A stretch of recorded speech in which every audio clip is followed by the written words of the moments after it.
welcome to another episode of This Is Why I Don't Vote, a podcast. Season 3, Episode 9. The return, triumphantly, of Two Idiots Discuss Sports. And yet, not really a return. A new guest.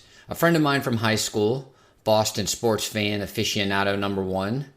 We will take a look at the 2023 NHL Playoffs. The Boston Bruins, obvious favorites, and some of the other teams that might give them a speed bump or two on their road to the Stanley Cup. If you like what you hear, please like, subscribe, thumbs up, rate, review, 5-star.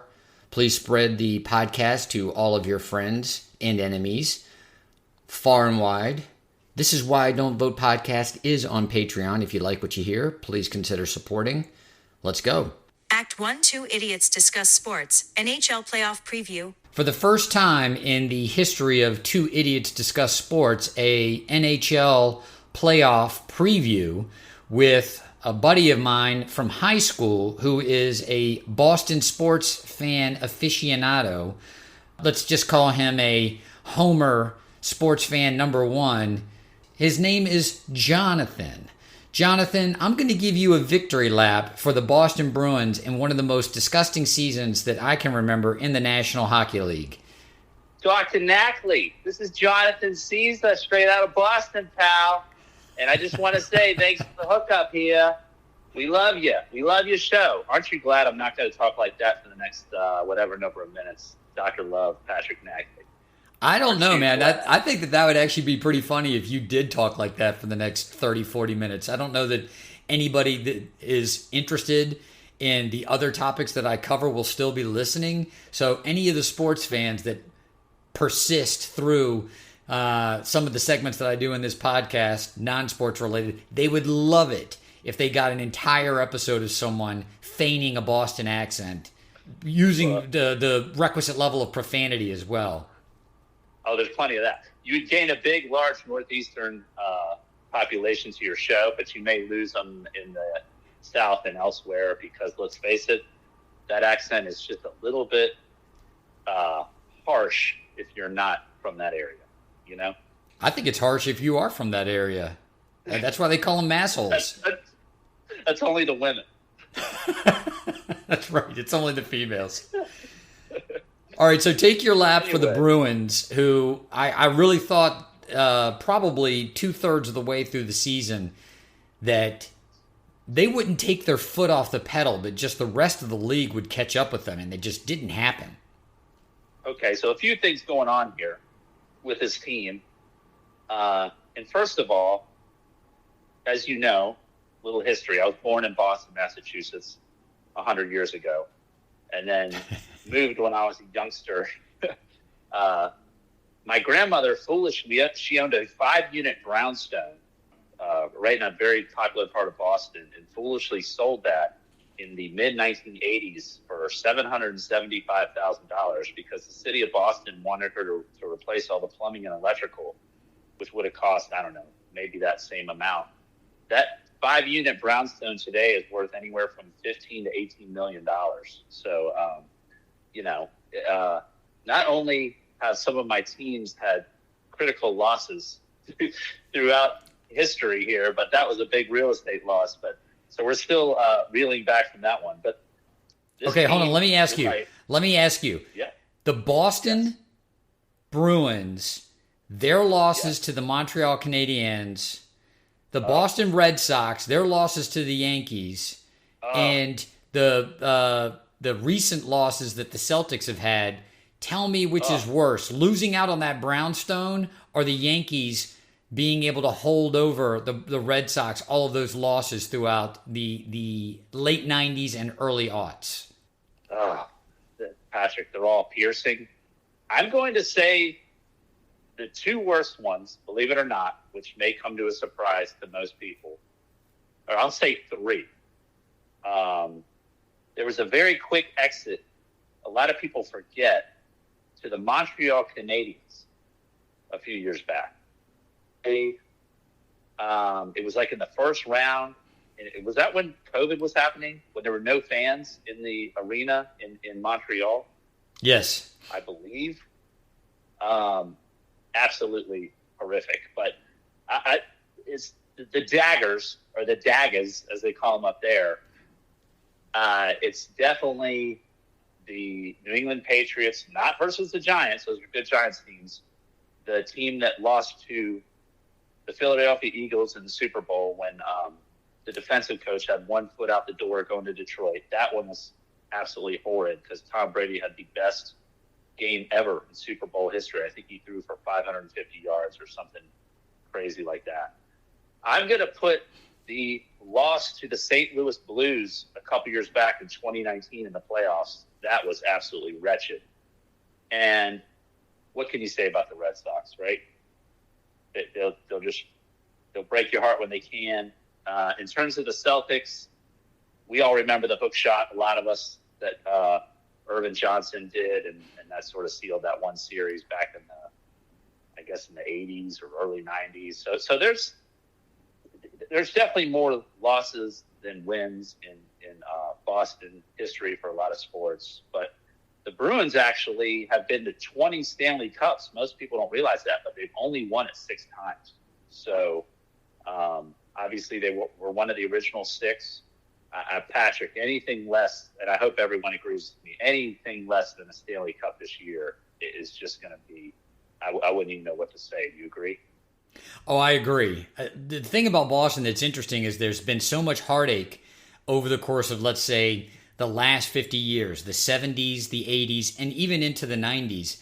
And yes, there has been some recent heartbreak, but Boston as a city, as far as it being a sports town, it's hard to deal with the mass hole that insufferably will go back to something that happened in the 70s or 80s when you've got the Patriots won multiple Super Bowls. You've got the Celtics, they've won multiple NBA championships. Then you get the Bruins, who stand up and start having some amazing seasons. They've won a Stanley Cup or 2. And you even have the Reds. Did I already say the Red Sox? The Red Sox, right?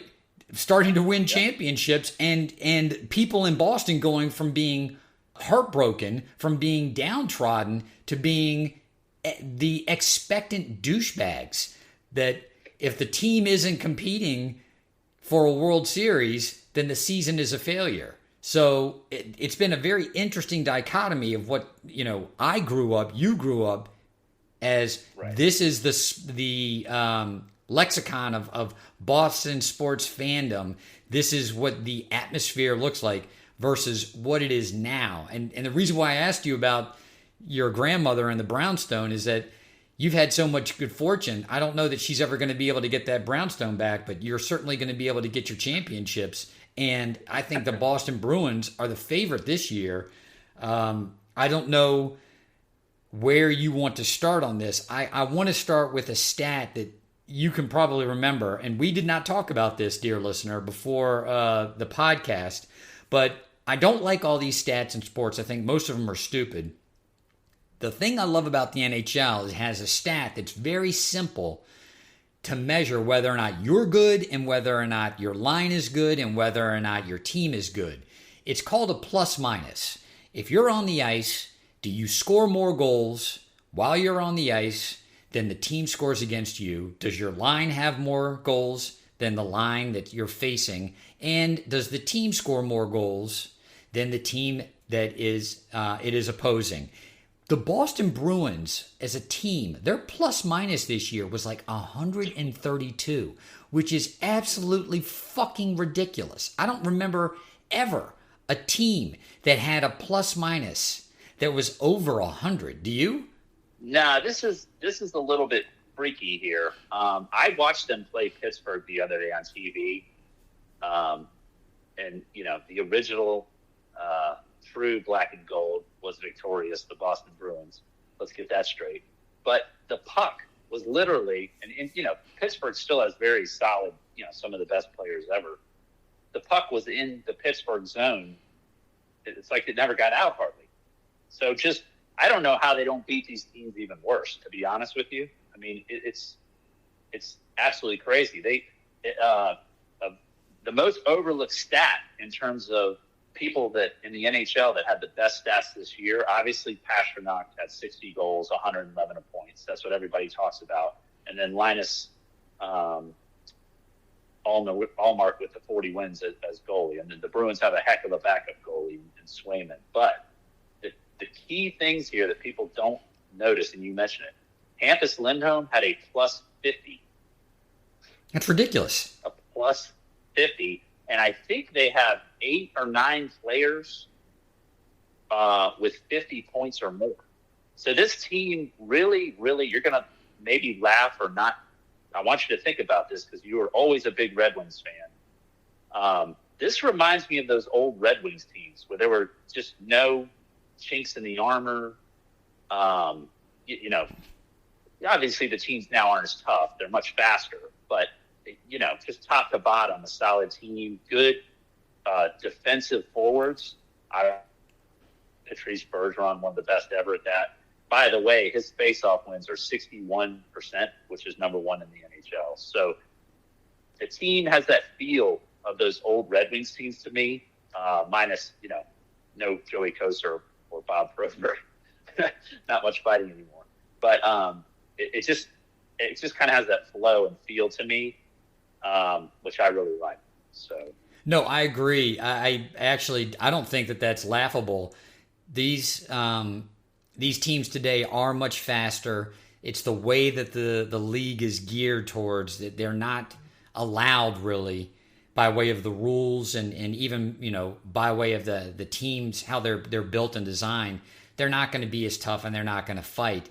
But the Bruins roll out 4 lines, and you can't look at any one of the players on any one of those 4 lines and say, this is a guy that's not carrying his weight, or this is a guy that has to specialize in one thing because, he's not going to be able to move the puck in the offensive zone, or they're not going to be able to do X, Y, or Z.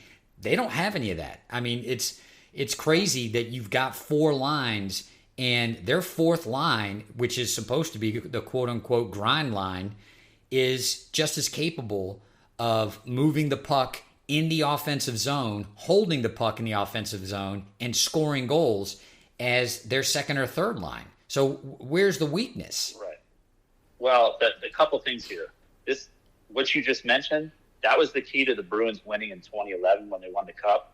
Even their 3rd and 4th lines, just Vancouver, just threw it. You could just see it on their faces. They even with the Sundin twins, it just wasn't happening. They didn't even look like they wanted to be in the building. So I hope that's what happens this year. One thing that most people don't realize is the Bruins up till mid-season had, I think, the 2nd best power play in the whole league. Jacob Russ got hurt, I want to say in late December or January, and it has not been the same since. It's actually somewhat concerning. So, with him coming back, that should help. The defensemen have got to take more shots. I mean, you got some snipers back there. You got Charlie McAvoy. I mean, and all these guys, Lindholm. Some of these guys are a little younger. Grzelcyk, Connor Clifton, Brandon Carlo, Dmitry Orlov. These guys know what to do. The Bruins, I think that the league was kind of catching on to that whole sort of Alex Ovechkin thing where you slide it over to Pasternak for the one-timer. Marchand on the other side has got to start. He's just got to take more shots. So if they've been working on different power play units the past 10 or 15 games, I really think that if that gets back to where it was, I think they'll be unstoppable, but it's got to get back. To me, that's the weakness. Taylor Hall, if he's coming back and feeling better, he's still one of the fastest skaters in the league. He can push that puck in there. If they got 2 solid power play units, 2 solid ones where they can mix Pasternak through and just kind of simplify things. I just think they're kind of get a little too cute with the puck and get those defensemen pounding it more. Jake DeBrusk is big and he has really quick hands. So if he's in front of the net and can tip some things in and get some garbage goals, it'll help. But, you got to get that fear back to where if you do penalize the Bruins, you're going to pay. If you don't penalize them, you can't catch them, and you're going to pay. So that's really got to be the recipe to win. I recall, I believe it was 1999. So the Red Wings had won 2 cups in a row, and they looked like they were on their way to winning a third. They get into the playoffs, and they end up facing the Colorado Avalanche, as they did many a year back in that day. And I want to say it was Valerie Kamensky, who had been hurt for the latter half of the season, and he comes back. He's a second-line guy, and he's a very important part of their power play. And you wouldn't think that name, with all of the names that they had on those teams, would be that big a deal. But when he came back into the lineup and their power play started to click, they just rolled through the playoffs. And they ended up beating the Wings and knocking them out, the opportunity to win that third cup in 3 years. And that's what I see as well. I agree with you that if Boston can get their power play on track, then you're in a very bad position, because they keep the puck in your end of the zone, in your end of the ice anyway, and you're going to need to maybe cut some corners, maybe do a little cheating, and if you get caught, then you're on the penalty kill and you're screwed, and you can't get down to a team like this, because they're going to keep the puck in your zone the whole game anyway, right? So yep. And then you got to remember, two solid goalies. If they can keep their head on straight, which I think they'll be fine. I mean, there's some studs on this team. It's but it's got to get done, because this might be it for Bergeron. A couple, a good mix of veterans like those old Detroit teams too. The youth and the veterans, but not a lot of leaky holes on this team. Just they're fairly healthy right now too. There's a slight injury scare to the goalie, to Allmark the other day, but they said he's fine. So it just sort of, I think, a little bit of dehydration or something like that, or a little stiff. So I think they'll be good across the board coming in. But despite the Bruins power play being good, I think they only had 2 power play goals in a game, like once or twice all year. So I think teams kind of maybe caught on to not take penalties against them.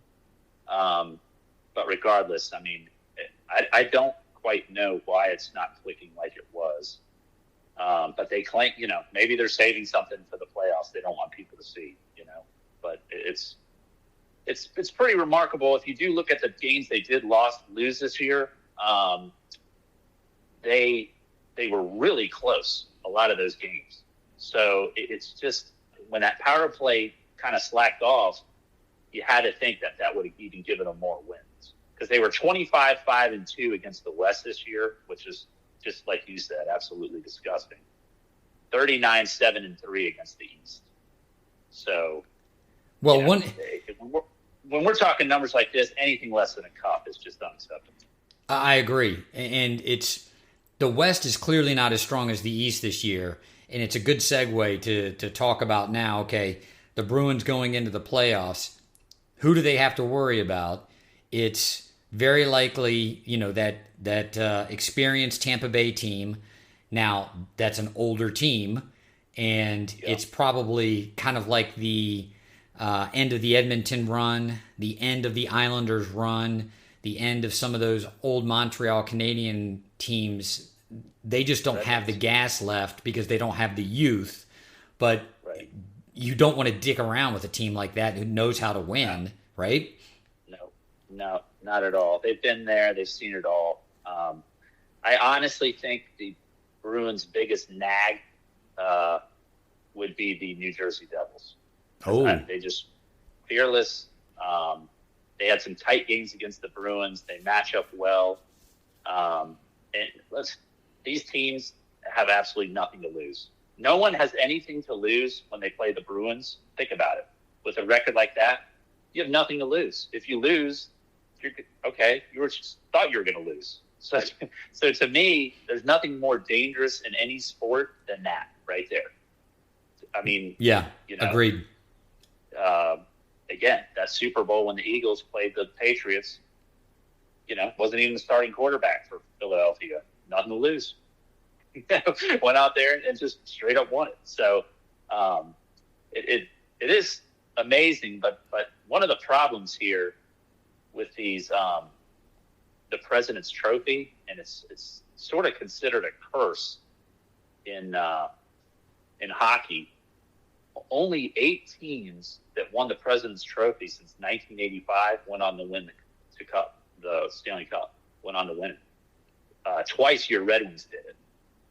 So I know you got to be excited about that. But only 8 teams since 1985 who won the President's Trophy, which is most points, most wins in the regular season, have won the Stanley Cup since 19. That is astonishing.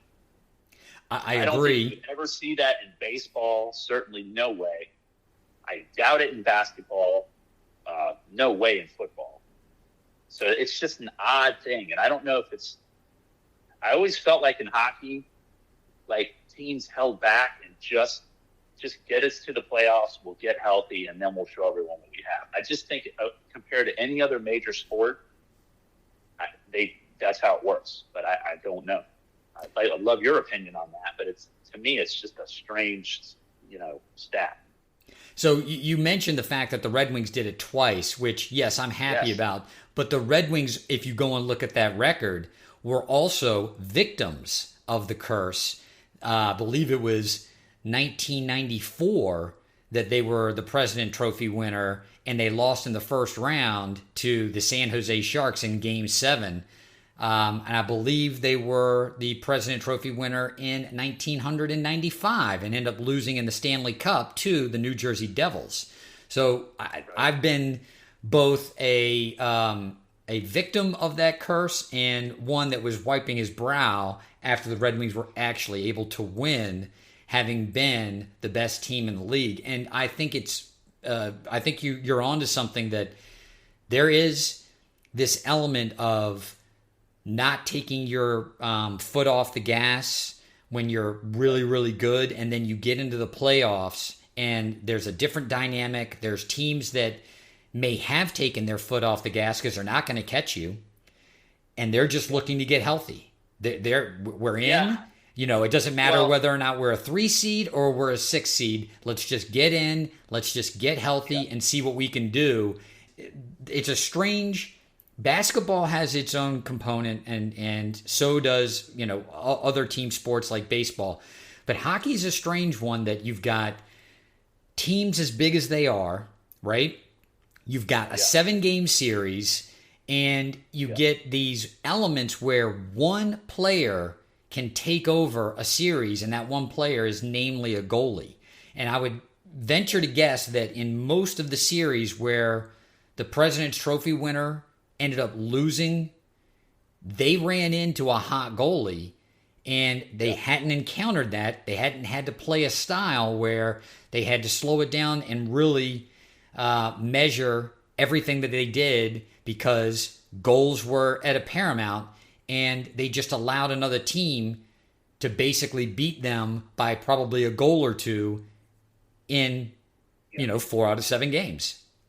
Yeah, so perfect example, because obviously you get home ice advantage when you win the President's Trophy, so you can't blame it on that. And that's massive for hockey, because it allows you to be the first one in on faceoffs. There's a number of things in hockey where the home ice advantage is way different than any other sports. But I know the Bruins won the President's Trophy in 89-90. They lost to Edmonton, to be expected. By the way, I am not counting that Devils victory over your team, the Detroit Red Wings. That was all trap hockey, mid-90s to the end. It was awful.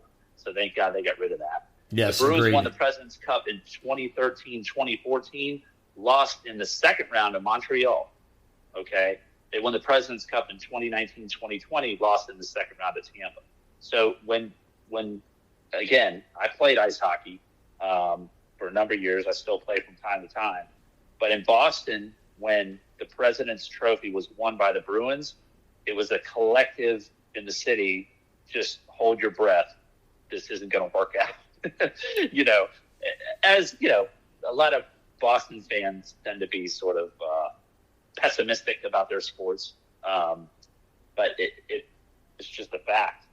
Sort of going back to what you're saying there, it's the only sport of its kind, I guess soccer as well, where if a goalie gets hot, that's It's just we've seen that time and time and time again. We can go right down the list out of the NHL Stanley Cups.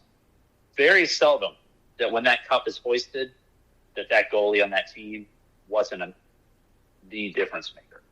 Yeah, I mean, it's just. I think the only time that I can remember where the goalie didn't have a large part or didn't contribute a large part to that Stanley Cup was probably Chris Osgood in the '98 Stanley Cup. That team was just a machine for the Detroit Red Wings.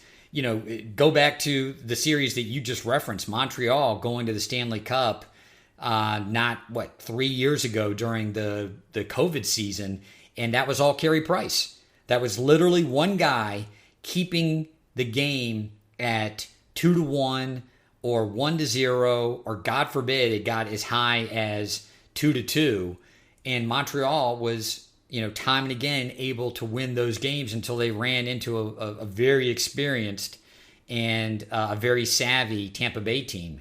So speaking of which, all right, let's look at the East. You've thrown out the New Jersey Devils. Is there anybody else in the East that gives you pause? Because it's clearly the better conference. If the playoffs started today, it would be the Islanders versus Boston. Now, this is going to shake up. It's really tight. Tampa Bay versus Toronto, Florida versus Carolina, the Rangers versus Jersey. Now, in the East, the wild card race is Florida, the Islanders, the Penguins, with the Buffalo with an outside chance because they've played less games. Jersey's the front runner. I've seen them play.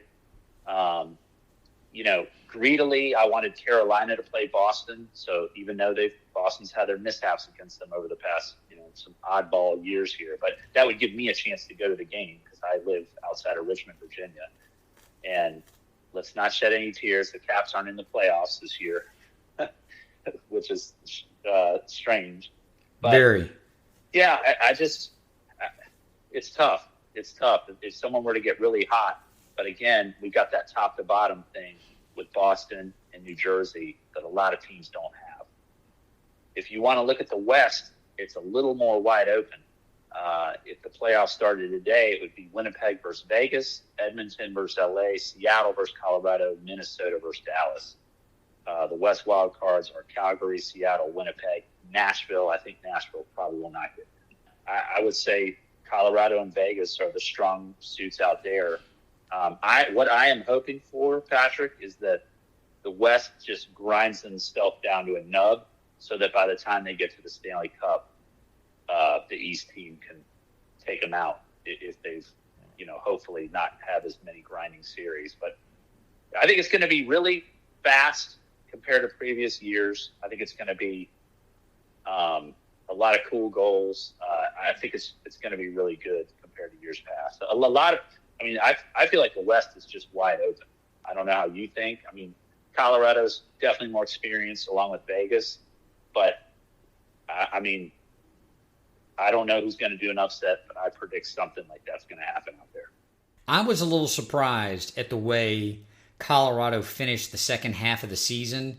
I really thought that was a team based on their youth and the fact that they grew into themselves in the playoffs last year. I thought that they were just going to come out and they would be the Boston Bruins of the league this year. And they haven't played up to their potential, I don't think. I was surprised that they didn't get the number one seed in the West, that Vegas ended up taking them. We'll see whether or not they can actually, you hear this in sports all the time, we'll turn it on in the playoffs. And not to say that they're, like a fourth or a fifth seed. They are not the number one seed. And like you said, there's a number of teams in the West that are playing at that same level. I think that Colorado is the most dangerous team if they find their form in the playoffs. If I were a Bruins fan, that's the last team that I would want to see coming out of the West because A, they won the Stanley Cup last year, and B, they're still young, right? They've got experience, they've got youth, and they just won a Stanley Cup, so they know what it takes to win. Yeah, I'm with you. If they get hot, that worries me. If they get hot. So, again, I'm just hoping and praying that they're the team that goes to a lot of 6 and 7 game series, a lot of overtime games. That's all you can hope for against a team like that has a lot of youth. That's really all you can, it just is what it is. I mean, at the end of the day, it's really fascinating sport. It just, like you said, when a certain team gets hot, it's just compared to other sports, it's just amazing to watch it happen. So give us a prediction. I know you're going to choose the Bruins to be in the Stanley Cup, and give us a prediction of who's coming out of the West, and what do you think, how many games? I say Vegas or Colorado. I'm just putting I think solid coaches. I think these guys know how to not burn their lines out. They know how to shuffle their lines. Solid goalies, fairly healthy teams. I can't see it being anyone but those two, which will make me, nervous as all get out when and if the Bruins can get there. Spoken like a true Bruins fan. Spoken like a true Bruins fan that you can't even say when they get there. No, but never. But, hey, everybody thought the Bruins would take St. Louis out a couple years ago, and that, granted there was the game, just full of horrific penalties, the leg sweep on Marchand and some of these other guys were never called right in front of the referees, but they had another game, the Bruins did, to take it, and they didn't do it. They just completely laid an egg at home. It was one of the most embarrassing games in all of Boston sports history. So whatever team gets there that, Boston can face, I just want that team to be run down, more or less. Well, it was a pleasure having you on the show, and I am going to root for your team because I really don't have any other affiliation. My team didn't make the playoffs and haven't made the playoffs or hasn't made in the playoffs in a while, and we could probably have another podcast about the frustration that is being a Detroit Red Wings fan, still in somewhat of cap purgatory. But I believe in the captain. I believe in Steve, and I know he's going to bring us back to the promised land. I hope to have you on for additional NHL-related podcasts. Maybe we'll reconvene here, and you can take a victory lap, just like the Bruins will with the Stanley Cup after, Game 6 of the Stanley Cup final? I would love to, Patrick. But I do want to thank you for bringing us Bertuzzi from the Red Wings. Thank you. He and I share the same haircut, so I love that. And across all of hockey, I hope everyone is cheered for Jim Montgomery, the coach, because obviously, Bruins fans thought it was a bad choice, to bring him in. Obviously, he had his troubles. I believe he was with Dallas. He went to AA, I think, and got cleaned up. And, I mean, what can you say? The guys, you got to respect what he's done. It's absolutely amazing to just come in and do what he's done. So, if nothing else, it make for a good story. If everyone would cheer for my Bruins, I would love that. So, well, hopefully all will work out. Yeah, as much as I would like to support everyone cheering for your Bruins, and I'll advocate for as much. In my mind, given the way that team is built, it seems like a foregone conclusion. Root for them or not, they're going to chew through the rest of the NHL during these playoffs. Great having you on, Mr. Caesar, and I look forward to the next time. All right, take care. Act 2, Episode Epilogue. A few people have reached out and asked me if I'm going to do a piece on the Trump indictment, and I'm not that inspired to do so.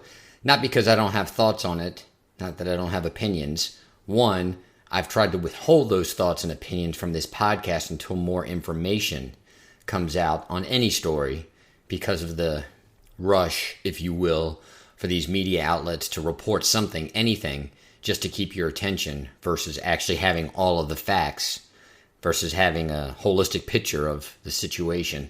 So I am holding off on that if I'm even going to comment on it at all. I am probably going to focus the next episode on the whistleblower who released all those documents from the Pentagon with regard to, let's see, Ukraine, India, Russia and China, Israel, South Korea, I'm considering focusing the entire next episode, episode 10, on that subject. Let me know your thoughts.